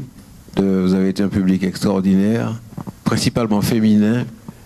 Hein, et je m'en félicite et je vous dis que j'étais pas très à l'aise parce que j'ai jamais fait ça. En fait, ce genre de confession quasi publique, puis ensuite sur YouTube. Mais j'ai un usage avec Dominique Berthet. Quand il me dit Laurent, j'ai un truc, je lui ai dit la réponse c'est oui, quelle est la question? Parce qu'on a un point commun extraordinaire, c'est qu'on est né le même jour. La même année. La même année. Le même mois. Lui, le même mois, même jour, même année. Nous sommes des jumeaux. Ouais. Et je l'ai toujours, je profite pour terminer comme ça, toujours félicité pour son opiniâtreté, parce que en roulant tout à l'heure, je me disais, même s'il y a deux personnes, de toute façon, je sais qu'il va faire l'interview, il ne va pas lâcher. Heureusement que vous êtes venus, mes amis. Merci de votre présence.